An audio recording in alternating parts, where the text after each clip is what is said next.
ഇനിയാണ് നമ്മൾ ആ ചരിത്രത്തിലേക്ക് പോകുന്നത്. കണ്ണൂരിലെ ബോംബ് നിർമ്മാണം ഒരിക്കൽ കൂടി രാഷ്ട്രീയ ചർച്ചയാകുമ്പോൾ എന്തൊക്കെയാണ് ഇന്ന് ഇതുവരെ നമ്മൾ കണ്ണൂരിൽ കണ്ട ബോംബ് കഥകൾ നോക്കാം.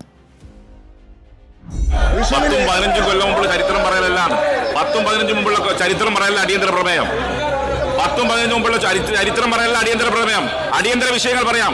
20 കൊല്ലം മുമ്പുള്ള ചരിത്രം പറയല അടിയന്തര പ്രമേയം. ബഹുമാനപ്പെട്ട സ്പീക്കർ സാർ, മറവികൾക്കെതിരെ ഓർമ്മകൾ നടത്തുന്ന സമരമാണ് രാഷ്ട്രീയമെന്ന് പറഞ്ഞത് വിപ്ലവ കവി മിലൻ കുന്തേരയാണ്. കണ്ണൂരിൽ രാഷ്ട്രീയ നേതൃത്വം പൊട്ടിച്ച ബോംബിൻ്റെ ചരിത്രം മറക്കാൻ നിങ്ങൾക്ക് വളരെ എളുപ്പമായിരിക്കും. എന്നാൽ ജനങ്ങൾക്ക് അത് അത്ര എളുപ്പം മറക്കാൻ കഴിയുന്ന ഒന്നല്ല. കുട്ടിയാണ് അമാവാസി. കളിക്കുന്നതിനിടയിൽ ഒരു ചെറിയൊരു പാത്രം കിട്ടി.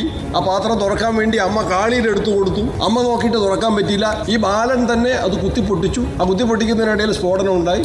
അവന്റെ കണ്ണും കയ്യുമാണ് പോയത്. പിന്നീട് നാട്ടുകാരെ പിരിവെടുത്തിട്ടാണ് ഈ അമാവാസിയെ ചികിത്സിച്ച് അല്പമെങ്കിലും ഒരു ഭേദം ഉണ്ടായത്. ആ കുട്ടിക്കാണ് നമ്മളുടെ സുഗതകുമാരി ടീച്ചർ പൂർണ്ണചന്ദ്രൻ എന്ന് പേര് വിളിച്ചത്. 1998 തലശ്ശേരി കല്ലിക്കണ്ടിയിൽ പിറന്നാൾ ദിനത്തിൽ നാടോടി ബാലനായ അമാവാസിയുടെ ജീവിതം ഒരു സ്റ്റീൽ പാത്രം തകർത്തത്.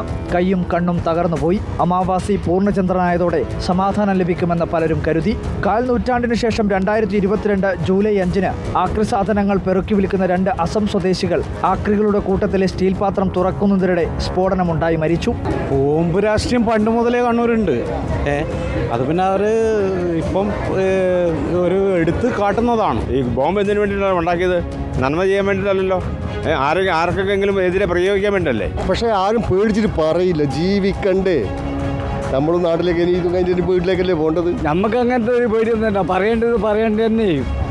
നമുക്ക് ഏതായാലും കാരണം ഈ നാട്ടം കൊണ്ട് യാതൊരു രക്ഷയില്ല. 2021 ഇരിട്ടിയിൽ നാടൻ ബോംബ് പന്താണെന്ന് കരുതി തട്ടിക്കളിക്കുന്നതിനിടെ പൊട്ടിത്തെറിച്ച് സാരമായി പരിക്കേറ്റ് 5-യും 1.5-യും വയസ്സുള്ള 2 കുട്ടികൾക്കും പരിക്ക് പറ്റി. പെരിങ്ങത്തൂർ പാലത്തിനടിയിൽ ബോംബ് സൂക്ഷിച്ചിരുന്നു. ആ ബോംബാണ് ഒരു അന്യസംസ്ഥാനത്തെ ഒരു കുട്ടി എടുത്തിട്ട് അത് കൈകാര്യം ചെയ്യുന്ന സമയത്ത് ആ കുട്ടിക്ക് ഗുരുതരമായിട്ടുള്ള പരിക്ക് പറ്റി. എത്ര സംഭവങ്ങൾ. മട്ടന്നൂർ ചാവശ്ശേരിയിലെ പാടിക്കാൻ ശ്രീധരന് കാൽ നഷ്ടമായതും അറിയാതെ കിടന്ന ബോംബിൽ ചവിട്ടിയതിന്റെ ഭാഗമായി. പോലീസിനെ സ്വതന്ത്രമായി പ്രവർത്തിക്കാൻ അനുമതി കൊടുക്കാനുള്ള ഇച്ഛാശക്തി ആഭ്യന്തര വകുപ്പിന്റെ തലപ്പത്തിരിക്കുന്ന ആൾക്കുമില്ല. ആഭ്യന്തര വകുപ്പിന് നേതൃത്വം നൽകുന്ന പാർട്ടിക്കുമില്ല.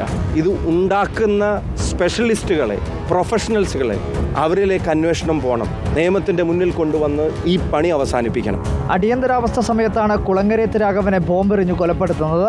ഈ കേസിൽ കോൺഗ്രസ് നേതാവ് മമ്പറം ദിവാകരന് 7 വർഷം തടവ് ശിക്ഷ ലഭിച്ചിരുന്നു. ഒരേ സമയം 125 നാടൻ ബോംബുകൾ വരെ പിടിച്ചെടുത്ത ചരിത്രമുണ്ട് കണ്ണൂരിലെ ബോംബ് രാഷ്ട്രീയത്തിന്. പിടിച്ചെടുത്ത ബോംബുകൾ സൂക്ഷിക്കാൻ സ്ഥലമില്ലാത്തതിനാൽ പാനൂർ പോലീസ് സ്റ്റേഷന് മുന്നിൽ കുഴിയെടുത്തതും മറ്റൊരു ചരിത്രമാണ്. ചരിത്രത്തെ അത്ര പെട്ടെന്ന് നിർവീര്യമാക്കാൻ കഴിയില്ല. Reporter Arjun Kalliad, in reporter, Kannur.